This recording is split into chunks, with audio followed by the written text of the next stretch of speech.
video games, and if you're a fan of video games, I'm probably most known for doing the player mail, otherwise known as Sole Survivor for Fallout 4.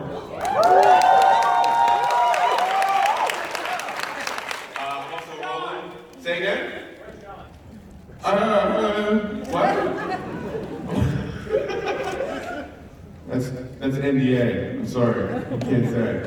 Roland in Halo 5 Guardians, and I actually have a cartoon voice amongst my video game credits. I got to enter the DC universe with doing Scarecrow for Batman Unlimited Monster Mayhem. Greetings, fellow Comic-Con things. Well, where's Batman Unlimited? The Man of Truth's in the house. Where's the Man of Truth? There's another Batman Unlimited. Star Trek. Oh, obscure jobs.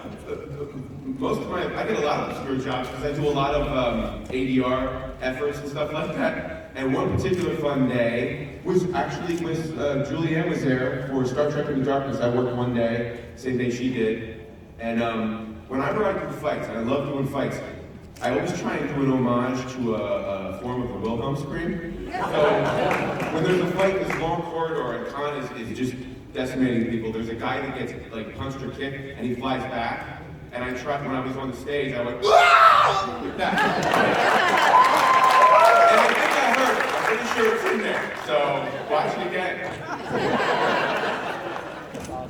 Hi, I'm Georgie Kidder. Thank you for having me here today. What I'm currently working on right now is a show for Disney Junior called Goldie and Bear. It's been really awesome. Let's see here. Whoa, Goldie, this is fantastic! Aw, you're my best friend ever. It's been a great first season. We start season 2 in another week, which is awesome. Another show I've worked on is The Clone Wars. I played Delaney in season 5, which was a great character. A sample is, I'm a Jedi. I'm one with the Force, and the Force will guide me. Other stuff, Sims. I did Sims for like 6 or 7 years.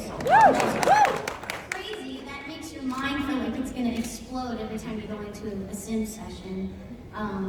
So a little Simlish would be, Soul, women in Flugator.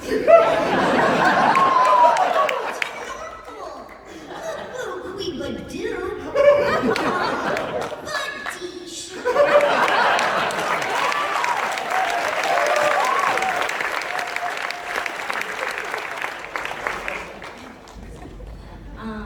Obscure thing I've done. Okay, so the weirdest thing that I ever had to do for a recording session, I had to be a 13-year-old boy masturbating for the first time. Which was very interesting because I've never been a 13-year-old boy. So yeah. Let's keep it PG. You just turned Goldie into Bear. You know, we're also conditioned to filling the space. Georgie inhaled, and I thought, oh, I'm on.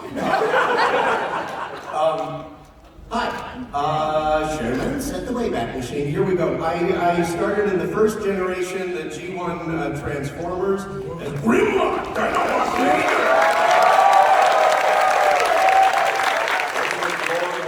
And Outback, and Starks, and Fire, sorry.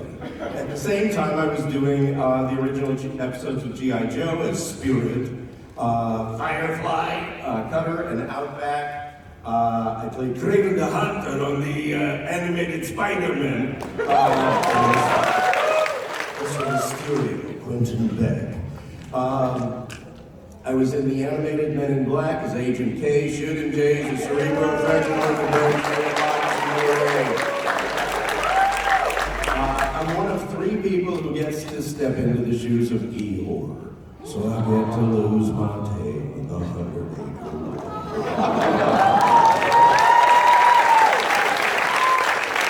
On the Marco show, I'm Squeak the Mouse, who's the only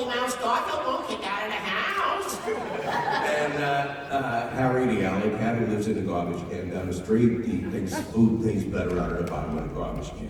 And Herman Post, the mailman, who doesn't like to go to the Arbuckle house because that cat. Video games, you missed one. Oh, and since the very first animated special, I've had the great good fortune of barking and slurping Odie.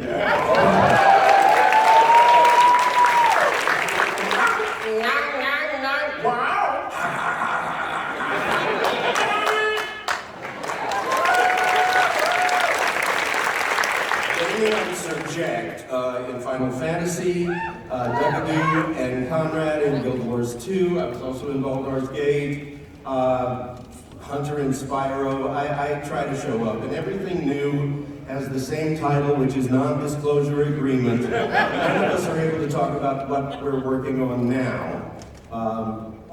But boy, it's a wonderful thing to be allowed to do, to get paid to play. And, we all are huge fans of each other. Obscure, I don't think I've told this one before, but in 2 seasons of the show Mork and Mindy at Paramount,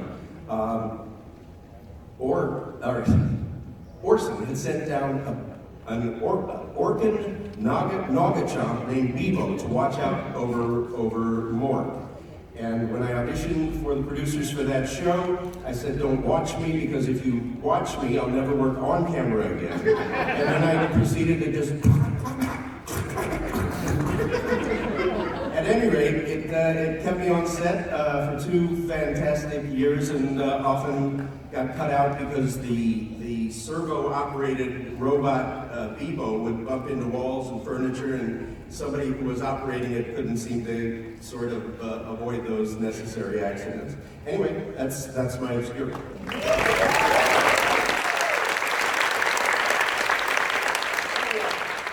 I just have him up here because I love this game, Pokemon Go. Team Mystic.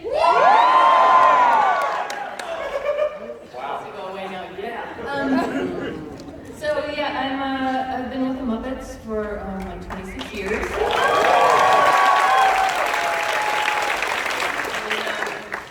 I'm so sad about the series that it's gone, but I played Yolanda the Rat. Is Rizzo the ring that Rizzo bought me? Are you kidding? And I was Denise, Kermit's new girlfriend. I'm sorry. I hope Yolanda makes up for that. But I was also the puppet Debbie, who was on the blind date with Liam Neeson. That was fun. I also do a lot of games. StarCraft 2. I'm the adjutant. Nuclear launch detective. I don't know, Sid the Science Kid? I do Grandma. Oh! The most annoying laugh ever. And May. And Anko Midarashi in Naruto.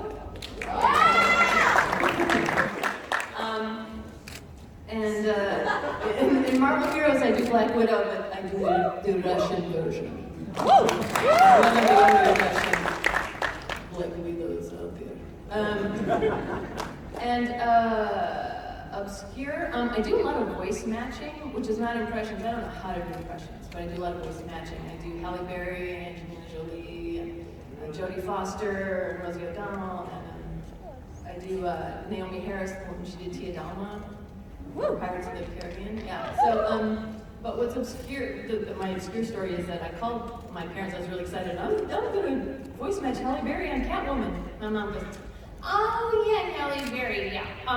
Her mom was a cheerleader in our hometown, and so was I. But different schools, so we would go to the football games and we would cheer against each other." How could that even?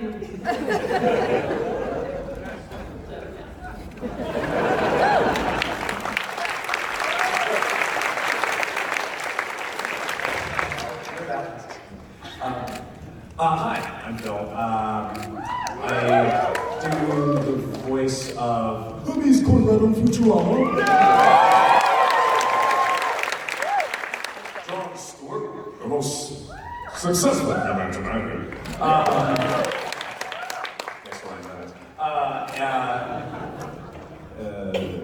and I also do the voice of the samurai in the soon-to-be returning Samurai Jack.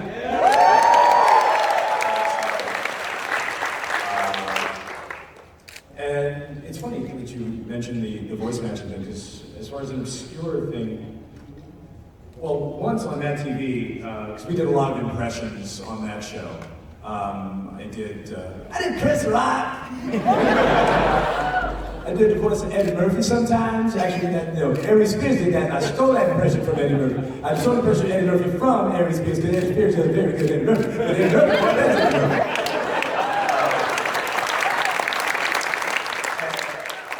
It's funny what you said about the difference between an impression and a voice match. Because once I had to do, someone called and said they were doing a trailer thing for a CBS series starring Jimmy Smits, and they needed someone to match Jimmy Smits' voice.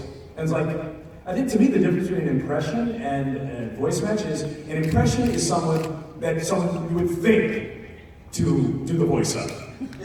Unlike Jimmy Smits. Like, nobody walks around doing, hey, what? It was about Jimmy Smits. Nobody does that. So like, I don't know, maybe I can do, I was on NYPD Blue once. Let me see, how would that go? Andy, listen man, this is serious, this is your career. And the funny thing is, that wound up coming back around when I was working on Clone Wars. They said, hey, we need someone to do Bail Organa. Apparently Jimmy Smits is busy doing the CBS series. So I began to do the voice of Bail Organa for the Clone Wars and now for Star Wars Rebels. So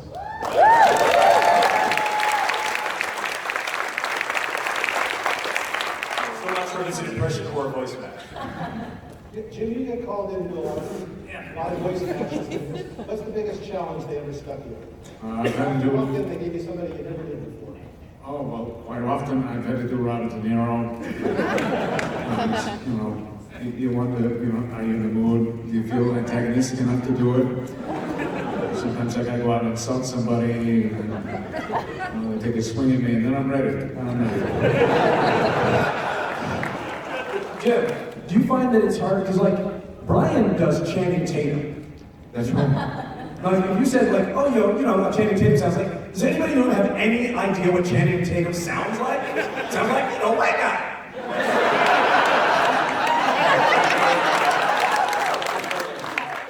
It's funny, the first time I think I worked on his thing, it was either 21 Jump Street, I did ADR on the soundstage, or it was White House Down. But White House Down, the audition file they sent, I still have it in my head.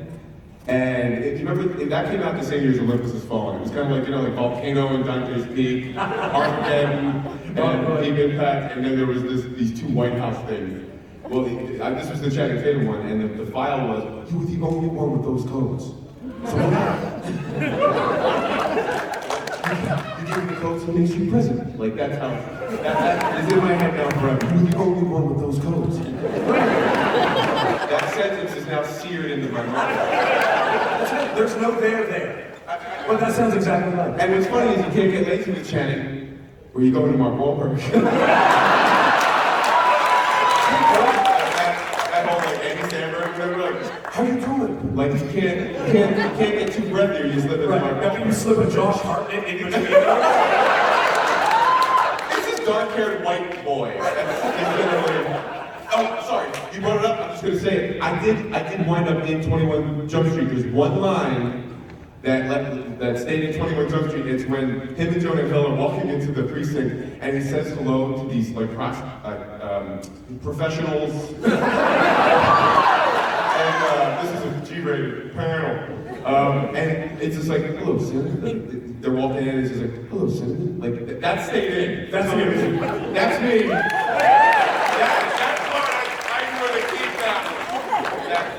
Thank you for bringing that up.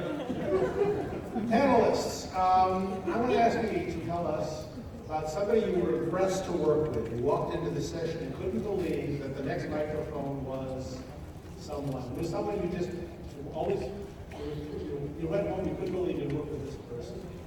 Anybody got one of those? Greg, you've got about 90 of them. I got many, but... Talk about your first session at Hanna-Barbera. Well, Chairman sent the Wayback Machine. My first session, first of all, I have to lead up to it because I had been seen on stage by Gordon Hunt, who was doing all of the animation voice directing in Hanna-Barbera in those days. He said, if you're as versatile as what we saw on stage, we should know about you. I said, well, you know, you've had my demo for however many months, please move it to the top of the pile. That I was ready and willing, and he said, you got a lot of nerve, but he called me in the following week, he introduced me, he said, I think this may be one of the new kids, please welcome him. Then he called me aside before we went into the room, he said, oh, by the way, I'm seating you next to Mel Blanc. And I could have died with a smile on my face that day, but thankfully I didn't. What was... Tell me what show it was.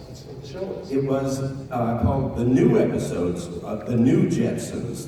They had picked up some additional episodes. I play Curly Quasar, and I have a blind date with Judy Jetson, and it still runs, and it's so cool. At any rate, that's the pinnacle of the mountain, but on Garfield, we've had so many people. On Duckman, we had James Brown in with his entourage. Oh my God. No. Duckman, get out of that shit! Can we have one more for clarity? Can we have one more take for clarity? Yeah. Duckman. No, you can't. But I introduced, we can't get Duckman out of this shed where he's holed up and armed, and I said, well, if I can't, Cornfed, my character on Duckman says, well, if I can't convince you, maybe the godfather of soul can, Mr. James Brown. He comes on and dances, and that makes, anyway. So like that, we had Robin Leach on Garfield, we had James Earl Jones on Garfield. So many people, I mean, a lot of celebrities will have had shows that they only wish they could be invited onto. I think it's happening with Portlandia a lot now. Everybody just wants to sort of hang out on that set. Well, Garfield and Friends and the Garfield show had that kind of pull. People love it, and they would love to, you know, sort of be kept in consideration for it. Anyway, my list is too long. I'm still that kid with my hand on my fists who's starstruck and was watching cartoons every Saturday morning.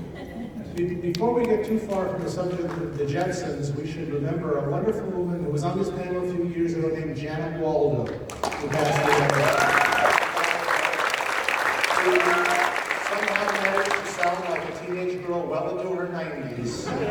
She still did that voice, and it was astounding. I don't know how many of you were here the year we had her here, but the audience loved her so much. And we also not long ago lost another person on this panel, a very talented man named Joe Lasky, who was the voice of John on Tiny Toons, and did so much looping and dubbing and such, and we miss this man tremendously. He did his last voiceover session for an announcing role on a show on the Discovery Channel and died the next day. He finished the season. He was sick, he came into the last episode of the season and passed away the next day. That's a trooper, folks. Who else have we, one other thing I'll mention, Greg and I worked on the Garfield show, and Boomerang is now running a bunch of episodes we did 2 or 3 years ago. And they're running multi-part chapters out of order. I don't understand this, and I've been complaining. They said, well, the ratings are real good. So, anyway, but I'll put those posters on my blog, but sometime around the first of the year, I'm not sure it'll be this year or not, they will run the episode we did that has the last performance of a wonderful man named Stan Freberg in it. I hope they wait till after the first of the year to run it. They might, because if they do, then this interval between the time Stan did his first cartoon voice heard and the last cartoon voice heard will be 73 years. That's a career, folks. Anyway, I worked with Stan Freberg once. Really? So, yeah, on some radio commercials. And I did Bill Clinton, and he was interviewing Bill Clinton. So, Stan Freberg and Bill Clinton. I don't remember what it was for, but Now the Hanna-Barbera reference also that Gregg made. I worked at Hanna-Barbera as a storyboard artist when I was 18 for a short period. And one shocking thing that happened when I went down the hall to go to the bathroom, out of the bathroom came Ted Cassidy. Who played Lurch in the Addams Family. And he also had a thriving voiceover career, and he was about 7.5 feet tall, and broad, and spooky. He was doing the voice of the roars for Godzilla.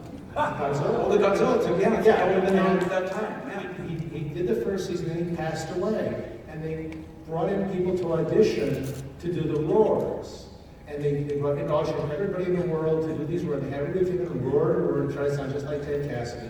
And they finally picked an actor, a friend of mine, and he both passed an actor named Stanley Ralph Ross. He's picked up the voice of it. And Stanley Ralph Ross is the guy Frank Welker was imitating the Dr. Claw on the Inspector Gadget series. And Stanley was so proud of this. And then one day I said to the producer of the show, why are you auditioning people? Don't you have like hours of Ted Cassidy roaring? And they went, oh yeah, we can just use those. And Stanley, to his dying day, never knew that I cost him the job. Who else? We were really impressed with. Right? Frank Welker was brought up. I got, right? Megatron, Grimlock, it's like my child. But I know, right? But I got I booked like one of those like villains in a Fruit Loops commercial. And who were the nephews but Jim Cummings and Frank Welker, and they came in right after I was leaving. And I thought my head was going to explode, and it was just like amazing. That was a good day at work. That was great fun. I was racking my brain trying to think of one because the Muppets consistently work with such amazing people. But really, I realized that I'm still absolutely stunned by the Muppet performers every time. And every time I see Kermit,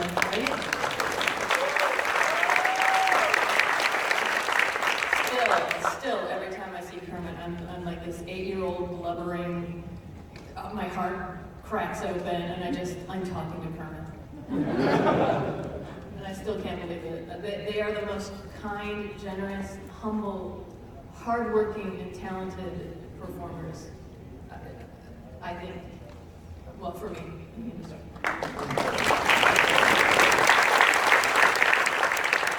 I met once with Jim Henson about a project which never happened, and we talked for 2 hours. Wonderful, lovely man. And I noticed something. I never really pointed this out. I don't know if he did this often, but as we were talking, every so often, he would be lip syncing with his hand to his own voice. He would be talking, and without realizing it, he'd be doing this. It was very odd, but he did it more than he did do all the time. He was not aware he was doing it. So, gives new meaning to talk to the hand. anybody else got a person they work with? It can be a recent person, somebody who's really impressed with you. Well, you know what's funny? I've been really, really fortunate. I've worked with like amazing creators. I've worked with like really talented people, and some of the people that I grew up with, you know, Carol Burnett, I've worked with, Johnny Bolton. But just recently, and I think it's harder to appreciate the people who have been in the business at the time you've been in the business. But I did a few episodes of Feet with Julianne Louis-Dreyfus, and you know, she's won awards, and people are like, oh, know her name and everything. But I don't think we really appreciate how amazing she is. I mean, one, the fact that you do a series of the magnitude of Seinfeld, you know, and be as good as she was on that show, and then do 2 more series that are both good. Like, nobody else in that series has done anything good. But the fact that she's like now doing something that's arguably as good as that, you know, and when I was there, we were doing, a ballroom scene. She's been playing the president in a ball gown and heels, and you know they're writing lines and they're improvising, and she's also a producer on the show.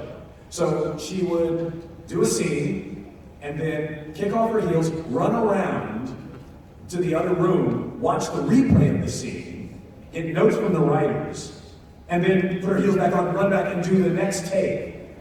Now this is at 2 in the morning, after having been in the writer's room in the morning, and still taking selfies with people, like, oh my God, I think I'm such a big fan, thanks! Like, complete professional at the highest level.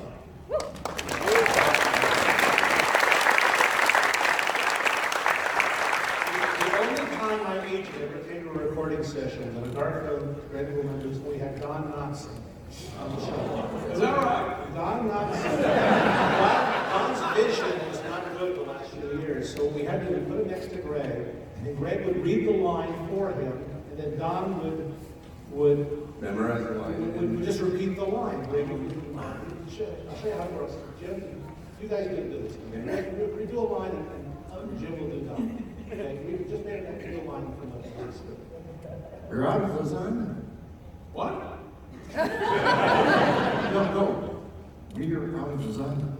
We're out of lasagna. What do we do? All the stores are closed. What will we do? All the stores are closed.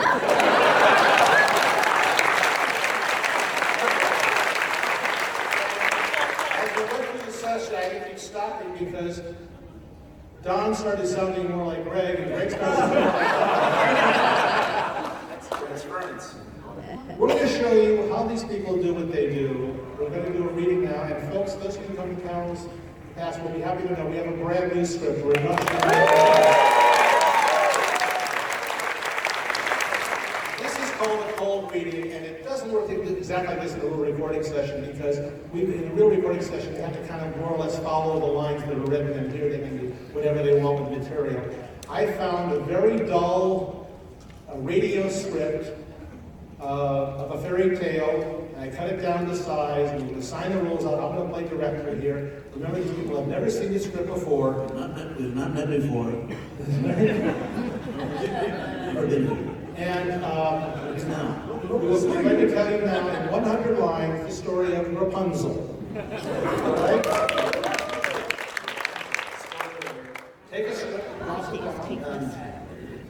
I will sign the roles up. Jim and Brian will play the narrators. Narrator 1 is Brian, narrator 2 is Jim. And you guys will get these little guys here. I'll talk loudly as I straight from the microphone here. You are, let's see, okay, you are narrator 2 and also the king. Okay. Brian, you are narrator 1 and also the butler. Copy that. Congratulations, Georgie, you're Rapunzel. Oh. Gregg, you Yes. are peasant number 2, Henry and the valet. I was born to play those parts. You are Elsa and Dave Chocolate. Awesome. And Phil, you are peasant number 1 and the prince. Excuse me. Now, you can pick any voice you want. You can change it midstream if you want. If you don't like what you're doing, just change it to something else. It doesn't matter. And the 2 narrators must read every line in a different voice. And I would like Jim to read every one as a different celebrity. And I would like Brian to read every one as a different kind of announcer. A different kind of narrator voice.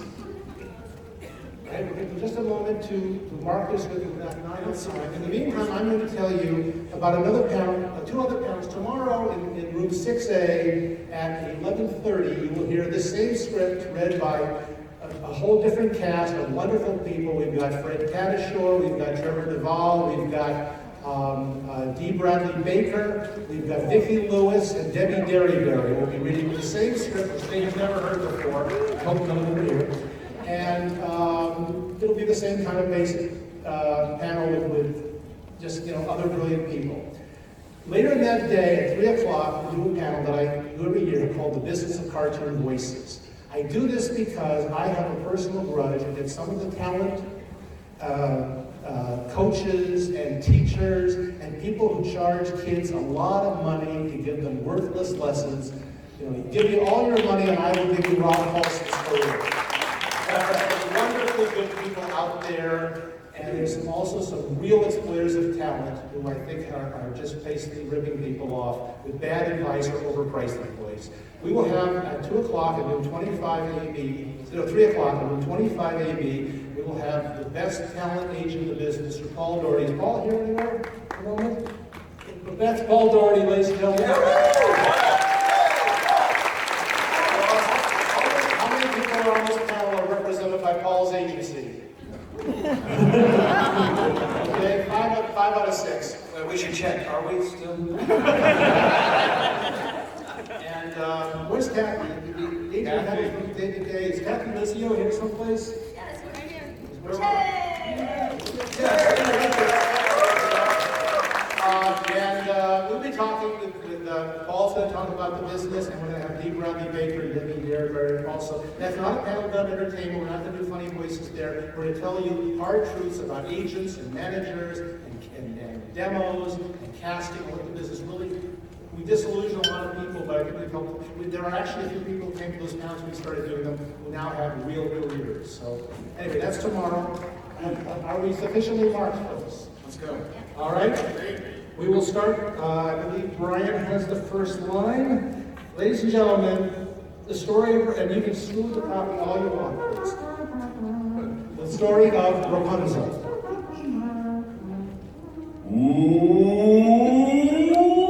Once upon a time, there was a house with the most beautiful garden anyone has ever seen. Peasants would gather around to admire it, and especially to ask about one special plant. What is that beautiful flower that grows in there? Oh, that beautiful flower is called rampion. And it grows nowhere else, for thousands of miles around. Rampion! I must get some. It looks absolutely delicious. And you look lovely too, my friend. Oh, thank you. Oh, you don't want to go in there now, because that garden belongs to Dame Gothel. She's open your witch. She casts a spell on anyone who dare touch her rampion. Go away, I love you. I know what you want, but you can't have it. Keep your peasant hands off my rampion or else. Everyone stayed far away from a garden and forgot about her rampion.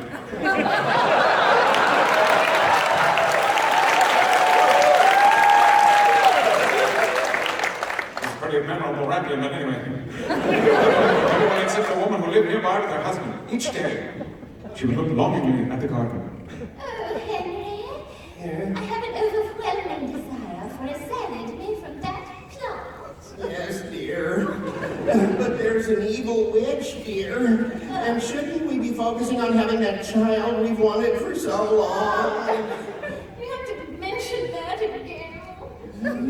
Look, I know that if I do not eat the rampion, I will surely die. Then you'll never have the child. Very well, my dear. And you look lovely today, I might add. If you want it, you will have it. Yes. So Henry climbed the wall into Dame Gothel's garden and began picking the rampion. That was when the witch appeared. You! How dare you come into my garden and steal my rampion? I will turn you into a disgusting creature, the lowest form of life, something like Donald Trump.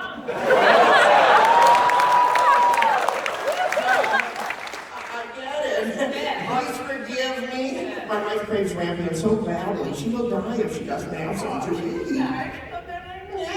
That's what I was trying to say. Yeah, but if you're telling me the truth, I will let you take as much rampion as you want, but on one condition. You must give me the child, which your wife will bring into the world. I shall care for it like it's my natural mother. That seems really severe. No, I can't do And that. prepare to become a warthog, or worse, Donald Trump! Oh, I'll take the warthog, please. Thank you.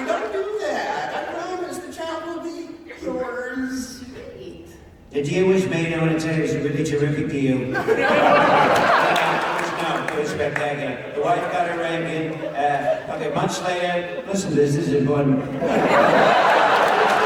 Months later, the couple finally did have a beautiful child. Beautiful.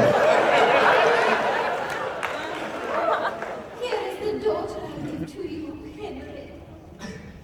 That was when the witch appeared. There is the daughter that you will give to me. She is mine, and I shall name her Rapunzel.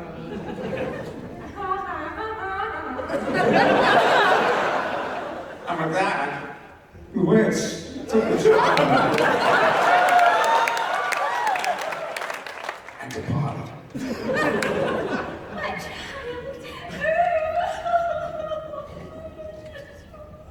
In the years that followed, Rapunzel grew into a beautiful young woman.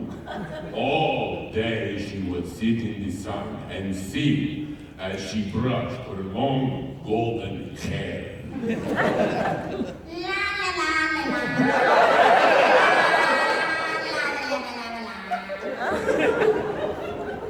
She was so beautiful that Dame Gothel feared she would lose her. How she is beautiful. Servants! Where are my servants? You called for us, madam? Oh. Look. Someday soon, a man should happen to take my beloved Rapunzel from me because she's so stunning. This is the way of nature, Dame. I must prevent it. I want you, the other servants, okay, to build this tower for me. You get the idea of this tower? Then 20 feet high in the middle of the forest where nobody can find her. Okay? How many doors would you like to have? 2 or 3? No doors, okay? No doors, but one small window in the room at the top, okay? Just one window. And there I shall keep my child forever.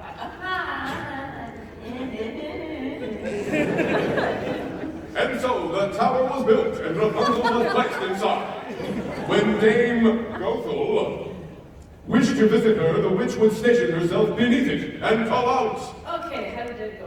Rapunzel, Rapunzel, let down your hair so that I may climb the golden stair, okay? Come on. Yes, Mother. Let me unfasten my braided tresses so that you can climb my hair, okay? Yeah. All right, hold on. All right. Here they come. Oh! All right. Ah, can you do this? Oh, my sciatica. All right. Oh, my dear friends, you look so safe and lovely up here. Oh, thank you, Mother. Never. But I have been thinking it might be nice to meet some other girls, perhaps even a boy. Silence! I forbid it. But you will not be lonely. I shall visit you at least once a week. How's that? As you wish, Mother. Yes, sweet. And so it was for months and years, until one day the king's son was walking in the forest with his valet, and he happened to hear a charming song. La la la la la.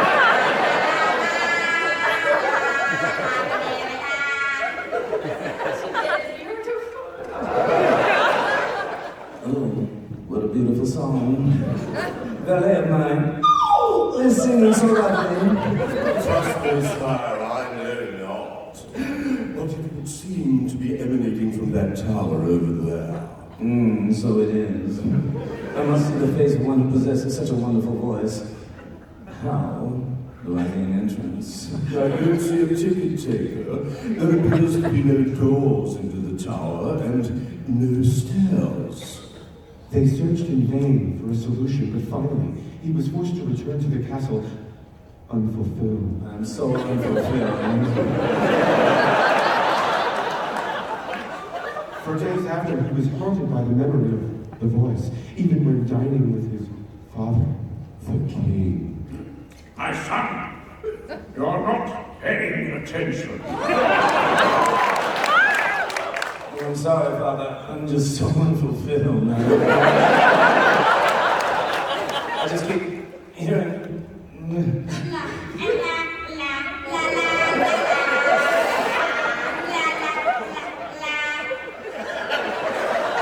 That, or is it just me? It's a voice. What voice? I hear no voice. No, I don't suppose you would. But I must go to it and be as near to it as I can be. Farewell. For what it's worth, sire, I'm unfulfilled as well. At any rate, your highness, where is the prince going? I can only guess, my faithful valet. I'm sure you recognize that look he has upon his face. Indeed I do, your highness. It makes a noise. It is the same look you had when first you met the woman who would be his mother.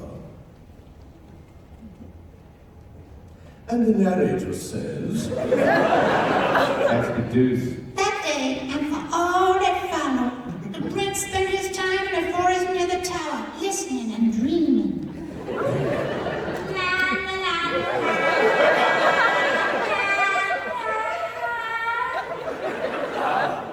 It was both comforting and agonizing. Until one day, when he saw an old woman approach, he hid behind the tree and watched. All right, how does this go again? Rapunzel, Rapunzel, let down your hair so that I make sure. Oh, just let it down. All right. Thank you. Here it comes, Mother! He watched the woman climb over into the tower, remain there for a few minutes, then leave. Once she was gone, he knew what he had to do. I know what I have to do. Rapunzel, Rapunzel, let down your hair, so that I may climb the golden stair. Okay, who are you? I am Prince Oscar. I am a man who loves you. Okay, then, I guess I'll let down my hair. Wow, that was easy. Immediately, the hair descended, and the king's son ascended. So you say you're the prince, huh? That's what I said. And you're descended from royalty or something? I am ascending, I am descending, whatever you want, baby. And my heart is yours. I have never seen anybody as beautiful as you. Will you come live with me in my kingdom? Yes, of course I will, silly. Oh, it's settled. Just let down your hair and we'll be off. But I cannot climb down on my own hair. Wow, this is a philosophical conundrum. I did not think of that. Wow, this plan is really not going how I thought. Right, let me climb down your hair and go get help. He slid down her locks, but when he reached the ground, the witch was waiting for him. Surprise. So, you have come to take my Rapunzel. Now you will never see her again. Okay, no, that's weird. I didn't even ask her name, but wow, okay. There! She cast a spell, robbing him of his sight. I cannot see. For years he would wander in the woods, eating only plants, roots, and berries. Meanwhile, in the tower... You wicked child. I thought I separated you from the world, but you were ready to leave me. Your mother, that's not really your mother. But for that, I will cut off your beautiful hair. No. Yeah. Please, no, stop. In her anger, the witch cut Rapunzel's beautiful tresses. Then she took her to a desert where she lived in great grief and misery. One day, a stranger lacking in study stumbled upon her. Forgive me, whoever you are, for I cannot see.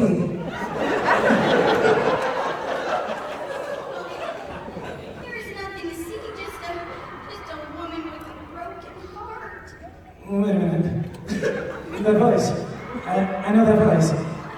Please, my dear, I have a harmonica. Sing for me. I do not sing. Since my heart was broken, I still dream of my one true love, and oh my goodness, that is you! That is you!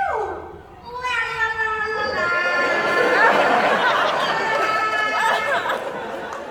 The two embraced, and the tears of joy dampened his eyes. When they did, something magical happened. My eyes, I can see again. I can see you, and whew, thank God you're beautiful.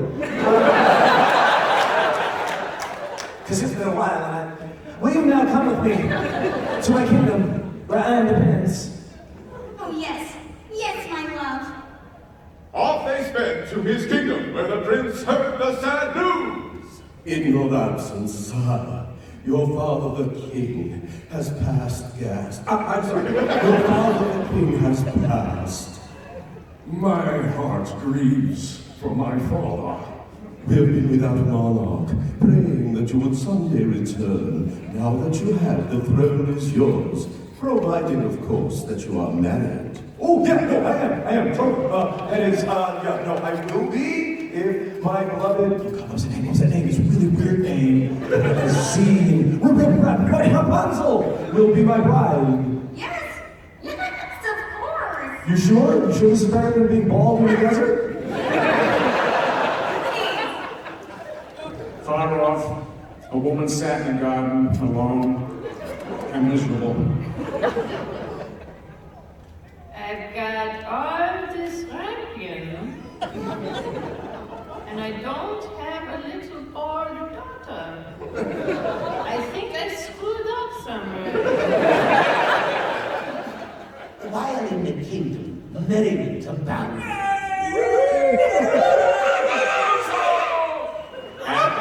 The new king and queen lived happily ever after.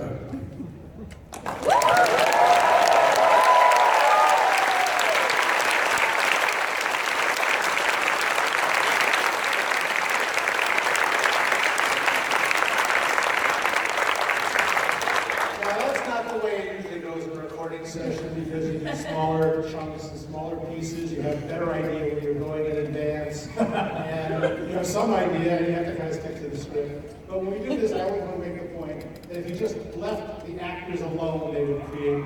If it doesn't come out wonderful, you hired the wrong actors. And obviously, these are the right actors.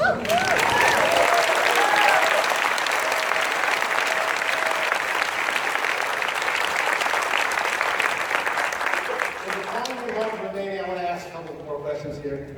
Could someone tell me a story about the voice session from hell where you went home unable to speak for 3 days? Video games require a lot of screaming, a lot of yelling, a lot of doing 112 variations on the same line, and often you are strapped up with motion capture. Somebody tell me about how motion capture works. Well, motion capture is really interesting, I'm gonna say, because you guys know about acting. You learn your lines, you perform.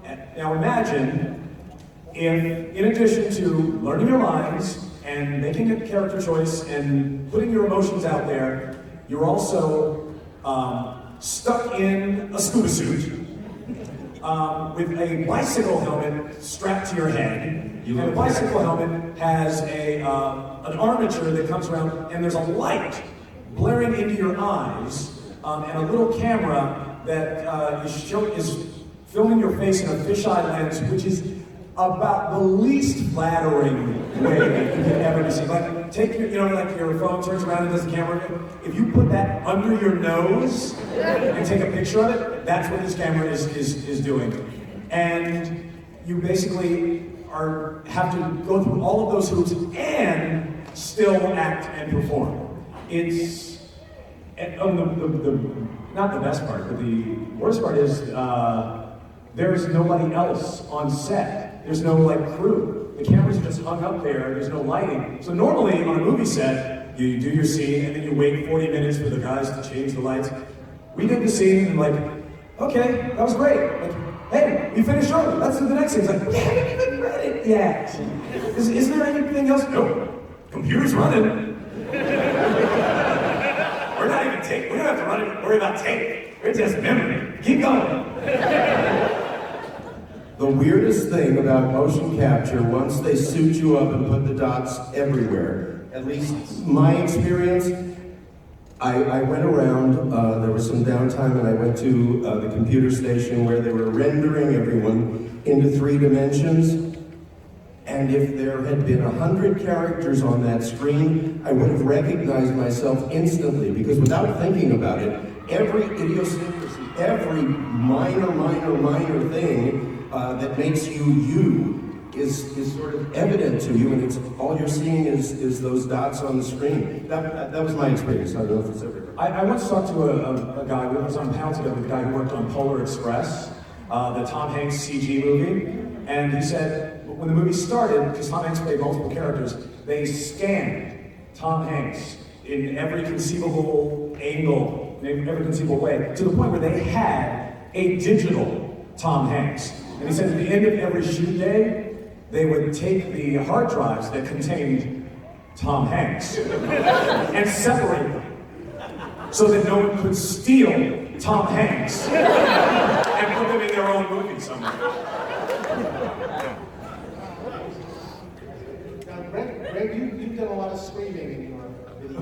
Yeah, Possession from Hell is basically any combat game. Exactly. Or any game in which you die in any of an uncountable number of ways. So they're tonsil busters. I mean, that's the gig. And if you want longevity, you find some way to not hold back, but find that part of yourself that can do it. Honestly, the more you try to hold back, the longer everybody's going to be there. Because if they're creating war and combat, it's got to be full out, and you've got to be that person. Well, you mean basically the director is not happy until it sounds like it hurts. Exactly. Like, no, that was really loud. That sounded painful. One more. You know what? The secret I found is asking Kathy to make it Friday afternoon at 5. Yes. Then you have 2 days to recover. That's the closest to a secret I have. And sometimes it works out, sometimes it doesn't. But yeah, that's the only thing I figured out. Well, I'm going to start a movement to create stunt voice actors. Because, I mean, in future films, like, you don't need to see Harrison Ford's face. Like, if his character falls out of the building, you don't need to see Harrison Ford hit the car. You know what? And I think the same thing, like, there's an actor like Gregg who can deliver a character and give you all of this, emotion and expression. You don't need to hear him be electrocuted. We all sound pretty much the same when we're being electrocuted. Let's do a demonstration here. I think people it's the end of Saturday. I think people would be interested. And also, I want us to annoy the people in the next room.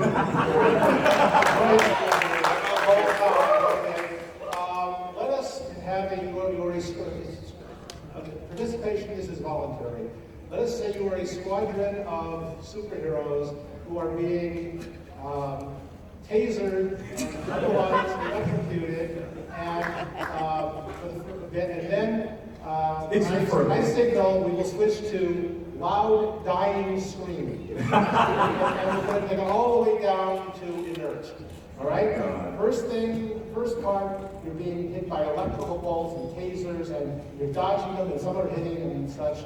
And then when I signal, then you're all been struck by the death beam, and you're all going to die agonizing deaths. They will finally die. All right? Can I do mine as young Lyndon Johnson? I'm going to go all the way. All right. Thank you. Okay. All together. Also squad. All right. The superhero squad is going up against the Death Star, and we shall begin. Go.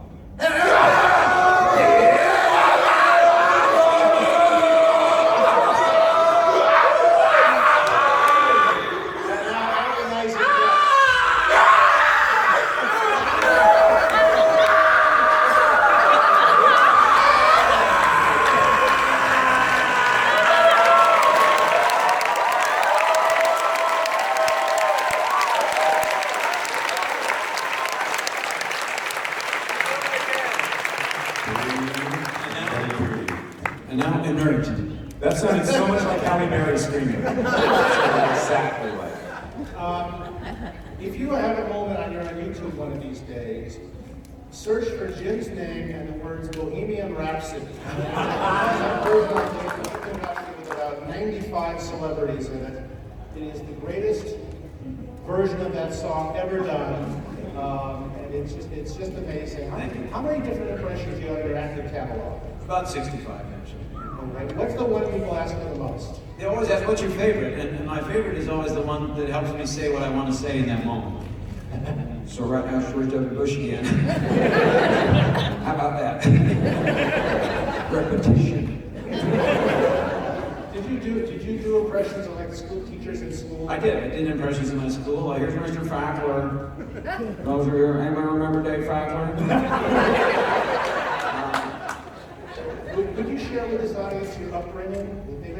Well, my mother is Mary Ross, who played Mrs. Hampton.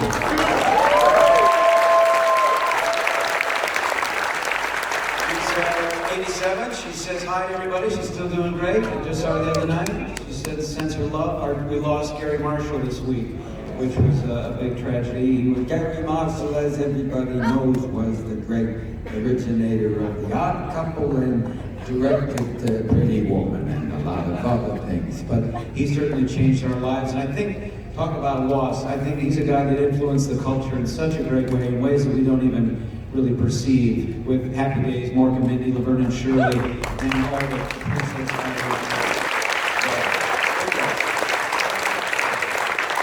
Wonderful actor in an Albert Brooks movie called Lost in America. We can't give the money back. We lost. You lost the money. When did you start doing impressions? Professionally? Oh, professionally, not rather late in life. In my 20s, I started doing it. Well, I mean, because I'm sure a lot of people at this panel started before that in their teens as professionals, with a lot of professionals. But I was in New York in my mid-20s and really started doing it a lot. And then lately, I started really doing it more often because it gets me a lot of attention. Thank you for looking at me. And I had a viral video at my YouTube channel. Has quite a few nice impression videos. I welcome you there. You're all invited, by the way, free of charge, on my YouTube channel. And I did Shakespeare Celebrity Voices went viral. That was the first big one, where I did a speech from Richard III and 24 celebrity voices. Give us one. Well, Richard Burton, for example, is sort of a no-brainer for Shakespeare, isn't he? Richard Burton went the sort of voice, near the war, 20 miles away! And also be very soft, very supple.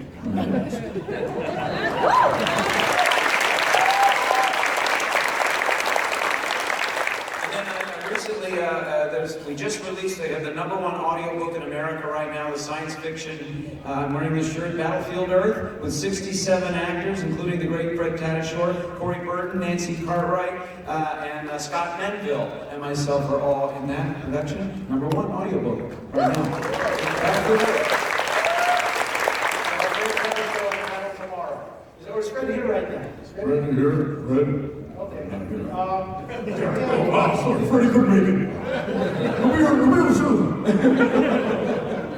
Did you start doing puppets before voices or voices before puppets?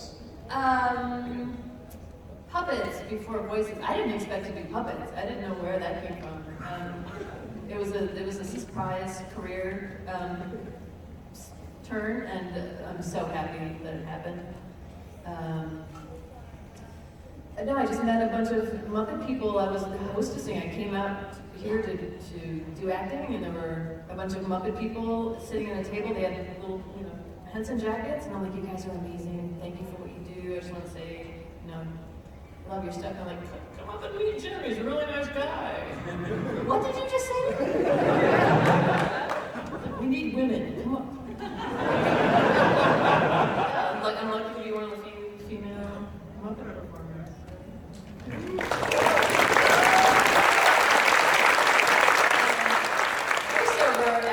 Voiceover actually happened. I got cancer when I was 30 and was bald from chemotherapy, and I'm like, what do I do now? And started doing voiceovers while I healed. So voice and puppets started becoming a double track.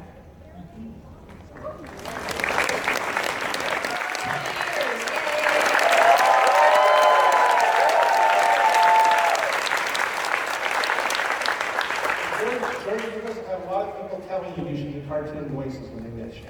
Oh, yeah. But I didn't even know what it was.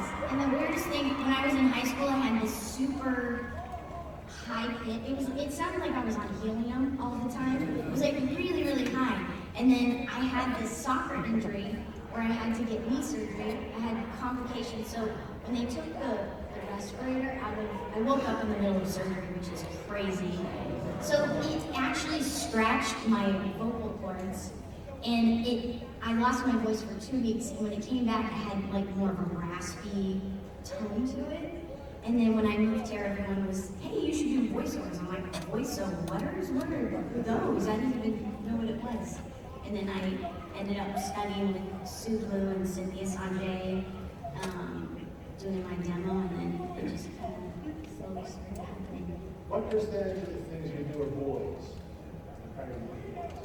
What percentage? What percentage do you do male characters versus female? But they need women to sound like young boys a lot. I'd say probably 80% of the time is like boy voices, very young kid voices. So. Does this cause any confusion to people around you? Do people understand that you're the voice of that male character? Yeah, the only confusion it has is for my husband when I'm in bed with him. Especially when she acts like a 13-year-old boy discovering things. I practice with him all the time. She does voice for a living. And you can too. Let's draw the line. Hey, Brian, tell us, when did you decide you wanted to be doing voiceover? I did. You know who decided? That lady's in the room. Kathy Lizio, CESD Talent Agency in LA. We moved down here in 2000, north of here in LA, in 2005, and I was working at a video store when they existed, 2020 Video, and my wife got a job at an agency in West LA. Guess where? So she came home very intimidated. It was a very, very beautiful building with marble things and indoor palm trees and skylights. And she says, they're way out of our league. And she kind of like, after a couple months, she kind of like took the plunge, vouched for me to her department, which was, she worked in the on-camera commercial department. And the adjacent department is the voiceover department. So after I started booking it on camera, Kathy Lizio, who I love, was passing my wife, who still worked there at the time, in the hallway. Kathy spun around and says, oh yeah, Rebecca, that's my wife. When is Brian going to come in and audition for us? And my wife's jaw dropped. Because she was aware, I wasn't, at how awesome that opportunity is and how exclusive voiceover is. And she comes home and she says, don't screw this up. Kathy's giving you plenty of time. You put an audition together, and she helped me write a script, and I auditioned, and then I didn't move here for that, but it's the best job in the world, and I have CESD and my wife getting a job and being awesome to thank for that, because I didn't know much. It was Animaniacs, Tiny Toons, and Mel Blanc. You know what I mean? Like, I didn't understand the world, but Kathy and Pat Brady, they just opened up the world of what ADR was, what looping, what loop groups were. That you could be like a mocap. Kathy booked me on my first mocap job. I was like a little hologram guy that didn't walk around in the Lycra scuba suit, but I got to do an extra part as a Marine getting shot by Promethean Knights in Halo 4, and it was like I was in an action movie as a voice actor. It was awesome. So, CESD. What was the very first job you booked? I never told this story with Kathy in the room before. It's not bad. It's not bad. It's just like, I don't like to be too self-deprecating. My wife says, "Then good. Don't tell people that you felt bad about what you did. Just fake it till you make it. You know what I mean?" The first job I booked was Seth Rogen voice match for Master Manus in the Kung Fu Panda video game. Wait. So I booked the job, and I'm convinced. Even though my wife says, you got the job, move on, which is good advice. That's what the agent would say. Just, whatever, next booking, right? So I got the job because I could go, okay, sorry, and that's it. And when I got my first first job, I was so nervous. I think I was at Salami Studios. I can't remember where, but there was the big fishbowl of like 4 people and one in the back, and the voice director is like talking to me, and it's like I'm trying my best and I'm sweating. It's awful, and I can do those syllables correctly. But you know how like people can do walk-in, but they can just do. This man can do walk-in. But anybody on the street, like right back in Philly, if somebody wanted to do walk-in, they'd go, well, you know, and it would be awful, but you'd know who it was. Like, there's this whole middle territory that people like Jim can do or Nolan North can do. I didn't have any middle territory on Seth Rogen. So it was one of those things where it was just like, I think I psyched myself out into like just flatlining everything other than, okay, sorry, and that's it. He doesn't even sound like that anymore, by the way. This is like 10 years ago. But that was my first job, and it was rough for me, but after that, I got more comfortable and smooth sailing up after that, so. That's great. Well, anyway, we're going to wrap this up in a minute. Tomorrow in room 6A at 11:30, you'll hear another bunch of talented people reading the same script. It will sound completely different. You'll hear about their story, and we'll probably get them to all die for you in horrendous death. And tomorrow at 3 o'clock at room 25AB, the Business of Cartoon Voices. If you're interested in that, get there early, because that one does tend to fill up. Would you join me in thanking Mr. Greg? Hold on, Greg? Just quickly, and I meant to say it before, please come say hi one-on-one. I'll be in booth 2343 for Entertainment Earth tonight between 4 and 5 signing, and I'll be signing in 4118 Shout Factory tomorrow from 11 to 12. But I'd love to say hi one-on-one. Anyone else have a place they'll be tonight or tomorrow at the convention? On the road. Okay. And I want to thank, by the way, these people, most of them came down here especially to do this panel, so give a nice thank you.